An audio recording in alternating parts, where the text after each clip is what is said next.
पानी गंदा है फिर भी हम पिए जा रहे हैं, पानी गंदा है फिर भी हम पिए जा रहे हैं, सुई में धागा नहीं फिर भी हम सिए जा रहे हैं।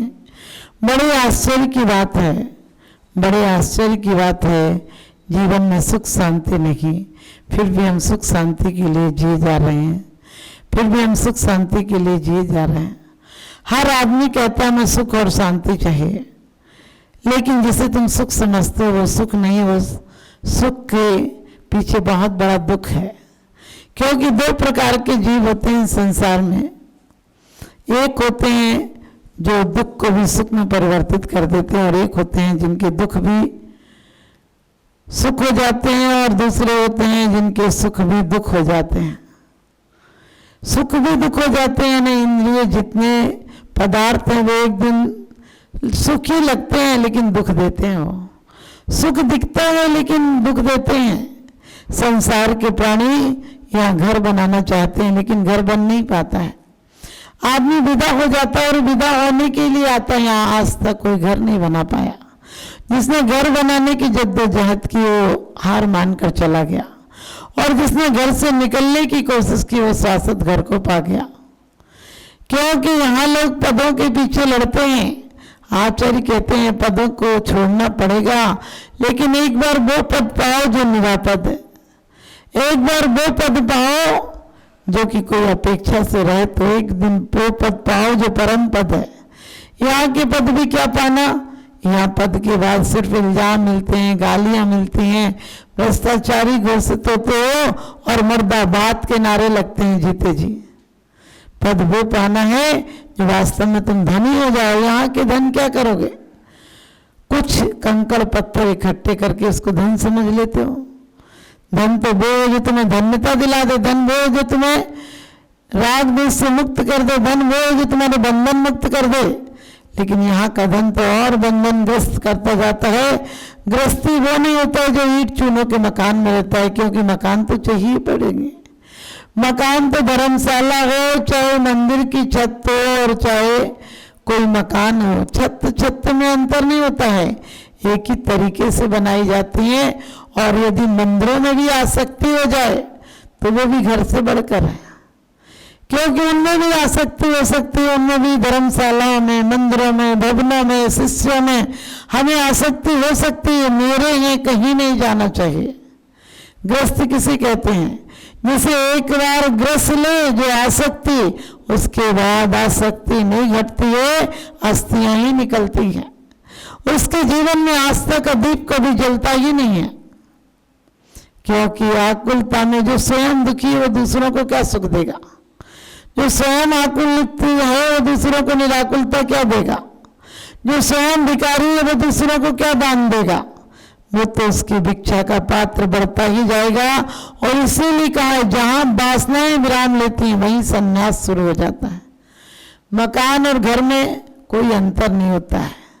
हम गृहस्थी कहते हैं, गृहस्थी किसी मकान का नाम नहीं है। गृहस्थी का मतलब है जो ग्रसित हो गया, पदार्थों को जिसने अपना जीवन मान लिया, पर पदार्थों को जिसने अपना जीवन का लक्ष्य बना लिया। व्यक्ति हो या वस्तु, हम बहुत बन जाते हैं। जरूरी नहीं कि कोई बेड़ियों से ही बनता हो, लोग तो नजरों से ही बन जाते हैं, भावनाओं से बन जाते हैं, संकल्प से बन जाते हैं। कई प्रकार के यहाँ पर बंधन है, पद प्रतिष्ठा से भी बन जाते हैं, भोगों से बन जाते हैं, आकांक्षाओं से बन जाते हैं, कसायों से बन जाते हैं, निदान से बन जाते हैं। यहाँ बंधन पग पग पर है। आपने देखा यहाँ सब आपके जो अपने हैं वो आपका कौन है, लेकिन आपको आसक्ति के कारण ऐसा बांध लेते हैं। भरोसा छोड़ दे जालिम बुतों की बेवफाई का, भरोसा छोड़ दे जालिम बुतों की बेवफाई का। और बुत भी कभी बद नहीं होते, दावा है खुदाई का। बुत भी कभी बद नहीं होते, दावा है खुदाई का। यानी हर आदमी जो कहता है आपको अपना है, वो कौन अपना है? तुम्हें अपने से दूर रख रहा है, अपने जीवन के लक्ष्य तक नहीं पहुंचने दे रहा है। आपको झूठी माया दौड़ाती है, सच्ची माया तो विराम दिलाती है। आप किसी साधु संतों के पास जाते हैं, वो भी आपके दुख पर मलहम पट्टी लगा देते हैं। चलो ठीक हो जाएगा, भगवान का नाम लो, भगवान सब ठीक करेगा। अरे क्यों झूठी तसल्ली देते हो? उसके घाव पे पट्टी क्यों लगाते हो? उसके घाव को रो दो, उसके घाव में पीड़ा आने दो, पीड़ा का एहसास होगा तो संसार मुक्ति से भाव आएगा। आज तक हम लोग कहते हैं हाँ डूबो जातो नेक निहार निकार। कभी आपने सोचा, हमको लगा हम डूब रहे हैं, जब डूबता इंसान है तो क्या होता है? उस समय घर मकान याद आते हैं क्या?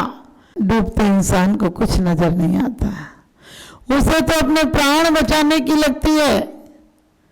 एक व्यक्ति संत के पास गया और कहने लगा आत्मा का ध्यान कैसे करें, आत्मा में तल्लीनता कैसे बनाएं, परमात्मा से कैसी लगन होना चाहिए। उन्होंने कहा कल बता दूंगा। कल दोनों गए, वो संत भी गया और वो गृहस्थ भी गया और कहने लगा तुमने बताया नहीं।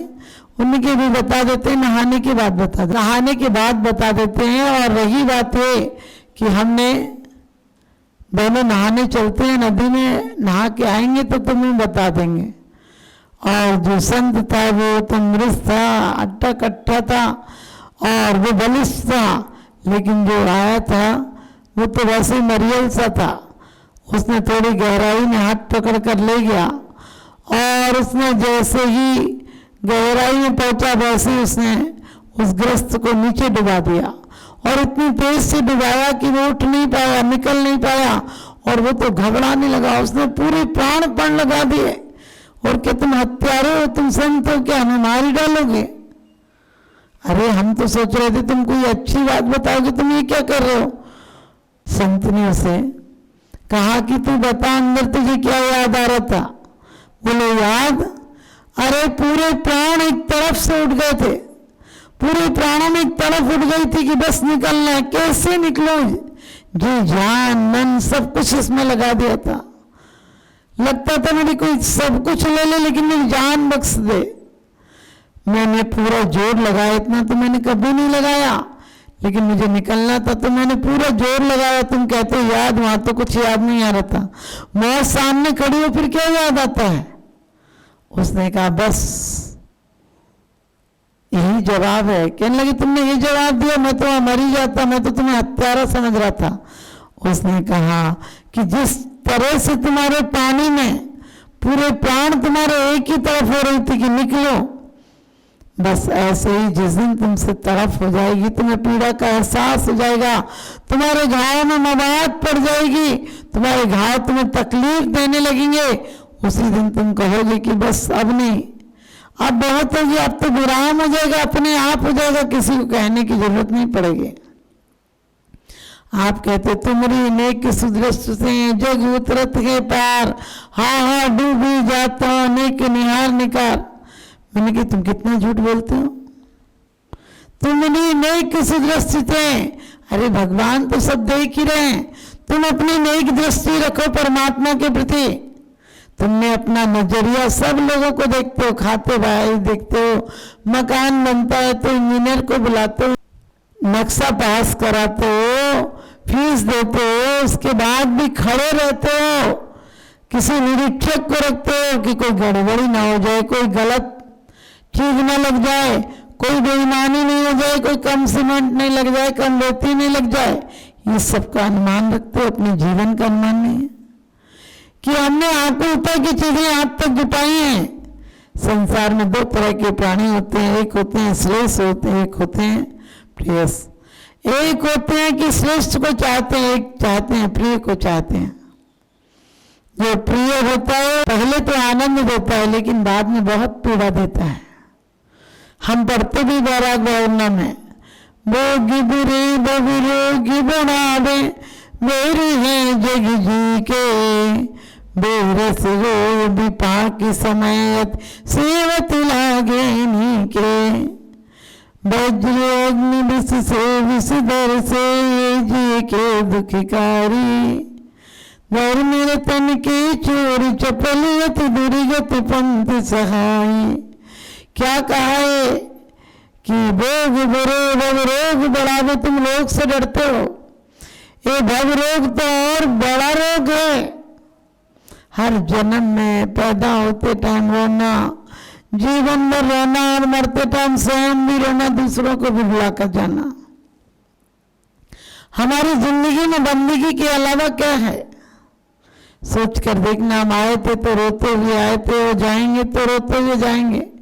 बहुत कम लोग होते हैं जो संन्यास को धारण कर लेते हैं और सावधानी पूर्वक सैनिक की तरह जाते हैं कि हम जा रहे हैं, अपनी आत्मरक्षा का भाव लेकर जा रहे हैं।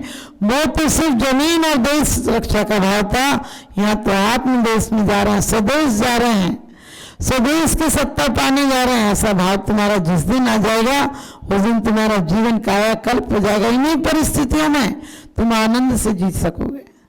अभी इन परिस्थितियों में कीड़े मकोड़ों की तरह तड़प तड़प कर जी रहे हो। जीना भी तुम्हारा जीना है, मौत से बदतर है। भलाई न हो अगर मौत तो जीने से बेहतर है। भलाई न हो अगर मौत तो जीने से बेहतर है। बुराई का तो जीना मौत के सदमे से बदतर है।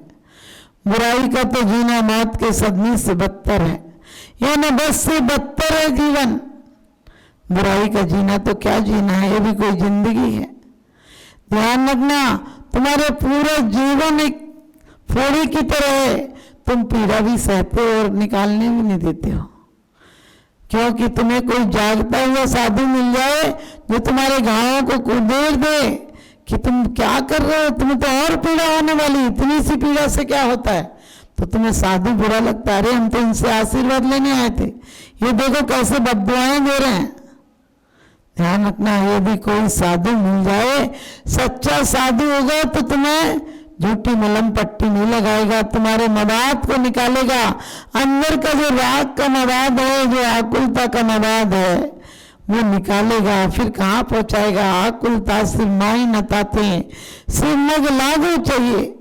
तुम्हारी नजरिया समीचीन कर देगा, तुम्हारा ज्ञान समीचीन कर देगा। और तुम्हारा ज्ञान हो जाए समीचीन, दर्शन समीचीन हो जाए, तो जो चारित्र होगा वो अपने आप समीचीन हो जाएगा।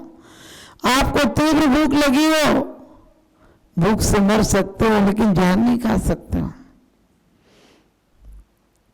इसी प्रकार से आपको यदि अच्छे देव सद्गुरु नहीं मिले तो आप किसी को भी पूछ लोगे, ऐसा नहीं हो सकता है ना। जो स्वयं आकुलित हैं आपको क्या शांति देंगे? जो स्वयं अपनी समस्याएं नहीं सुलझती, तुम्हारी समस्या क्या सुलझाएंगे? लेकिन हमें अपने आचरण को कैसे सिद्ध बनाना, आपको सिर्फ पता चल जाए कि वहां कोई गलत है, आप जाते हो क्या? फिर से दोस्ती करते हो क्या? यहाँ पर क्यों कसाए पाप ईर्ष्या छल कपट से दोस्ती कर रखी है आपने, और इसके बाद खुश होते हो कि वाह हमारी जिंदगी बहुत अच्छी है। अरे जिंदगी जो तुम्हें अच्छे लग रहे हैं भोग विषय भोग, वो देखने में तो अच्छे लगते हैं, जब फल मिलते हैं तो बहुत दुखद होते हैं। रावण ने एक ही गलती की थी और आज तक रावण जैसा ज्ञानी पंडित महात्यागी नहीं था, लेकिन आपने एक गलती भी नहीं की थी। लोग तो कहते एक गलती की थी, मैंने की गलती भी नहीं की उसने। तो आज का रावण होता तो छोड़ देता क्या? लेकिन उसकी प्रतिज्ञा थी कि मुझे नहीं स्वीकार करेगी तो मैं स्वीकार नहीं करूंगा। आप सोचो, उसके बाद भी एक वासना ने उसे बदनाम कर दिया। लेकिन हमारी वासनाओं ने हमें क्या करेंगे? हम मरते दम तक वासनाओं में लिप्त रहते हैं और पढ़ते रहते हैं आकुलता से माई न ताते सिमग लागो चाहिए। अरे घर में थोड़ी सी टेंशन हो जाती है तो क्या करते हो? लगता है मर जाए, लगता है मर जाए। आजकल तो तुम्हारे बच्चे पैदा ही नहीं होता घर में। आप कहोगे कैसे? सीधा वो बाप ही पैदा होता है। कंप्यूटर की औलाद है, कंप्यूटर चलाती हुई होती है, मोबाइल देखती माताएं आती हैं, बोली माता जी बच्चे को समझाओ, मोबाइल मानता नहीं। मैंने कि तुम्ही ने इतना देखा, बेचारे ने तुम्हें ही देखा तो तुम जैसे ही तो रहेगा। तुम्हारी औलाद तुम्हारी जैसी तो रहेगी। अरे प्रेम की औलाद होती तो प्रेम जैसी होती। तीर्थंकर के माता पिता में इतना अनुराग होता है, लेकिन वात्सल्य भाव होता है, विशाल दृष्टिकोण होता है। इसलिए उनकी माताएं भी कितनी विशाल दृष्टिकोण की होती हैं। उनके परमाणु माता पिता दोनों पवित्र भावनाओं से संयुक्त होते हैं और इसका परिणाम तीर्थंकर जैसी संतानों को पैदा करते हैं। जो आते हैं तो कल्याण कर जाते हैं, जाते हैं तो कल्याण करते जाते हैं, आते हैं तो गर्भ कल्याणक जन्म कल्याणक होता है और जाते हैं तो मोक्ष कल्याणक होता है। लेकिन जो ज्ञानी है, जो श्रेयस करे, वो बीच के मार्गों को भी अपनाता है, अर्थ को त्याग में लगा देता है, अर्थ को दान में लगा देता है, अर्थ को पुरुषार्थ बना देता है, तो क्या होता है, पुरुषार्थ हो जाता है। अर्थ भी 4 पुरुषार्थ कहें, धर्म अर्थ काम और मोक्ष। धर्म से शुरुआत हो और काम और अर्थ बीच में आ जाए और मोक्ष लक्ष्य। क्योंकि मौत आंधी की तरह आती है, हमारी तबीयत चोरों की तरह बिगड़ जाती है, हमें तो आदत है घर बदलने की। मौत तो नाक में बदनाम हो जाती है। बड़े बड़े प्रतिमानियों में पुराणों में पढ़ना, उन्हें पता चला कि हमारी आयु 2 दिन रह गई, उन्होंने संन्यास ले लिया। तुम्हें पता चल जाए कि 2 दिन की आयु है तो क्या करोगे तुम? कहाँ कहाँ भागोगे, ज्योतिष पंडितों के पास भागोगे, डॉक्टरों के पास भागोगे, लेकिन कोई नहीं बचा पाएगा। अरे मौत से बचना है तो जीवन को ऐसा बनाना है, पूर्णिमा की तरह उज्जवल बनाना है, चांदनी की तरह लोगों को शीतलता बांटनी है, सूरज की तरह प्रकाश बांटना है, दीपक की भांति जलता है कोई कोई, वृक्षों की भांति फलता है कोई कोई। आदर्शों की बात तो सब लोग करते हैं, आदर्शों के मार्ग पर चलता है कोई कोई। तो आप सिर्फ जो चर्चा करते हो वो जीवन में लाओ, जो दूसरों पर थोपते हो अपने अंदर लाओ। क्योंकि गलत चीजें लोग अपना लेते हैं, जो भोग आदि हैं शुरू में अच्छे लगते हैं लेकिन बाद में दुखदायी होते हैं। और जो तपस्या त्याग का मार्ग है वो शुरू में भले ही थोड़ा सा कठिन दिखे लेकिन शाश्वत सुख मिलता है। तो आकुलता से माई न ताते सिमक लागो चाहिए, का वही काम करना चाहिए। आचरण नहीं कहता दुकान खोलना चाहिए, मकान बनाना चाहिए, बेटी को ब्याह करना चाहिए, ये सब नहीं बताया। उनमें तो का शिव मग लागू चाहिए। तो आप लोग शिव मग में लगे और शिव आपके घर से शुरुआत होती है। श्रद्धा की शुरुआत तुम्हारे जन्म के पहले से हो जाती है। तो आपसे यही कहूँगी, अपने जीवन में सुख समृद्धि लाइए और अपना जीवन सुखमय बनाइए। जो हमारे आकुलता के कारण है, व्याकुलता के कारण है, टेंशन के कारण है, झगड़े के कारण है, उन झगड़ों को मिटाइए और प्रेम की दुनिया में वास कीजिए, ताकि आपका जीवन स्वर्गवासी मरने के बाद नहीं, जीते जी स्वर्ग में आप विद्वान रहो। आप सबका जीवन इतना सुंदर बने, मेरा यही शुभ आशीष।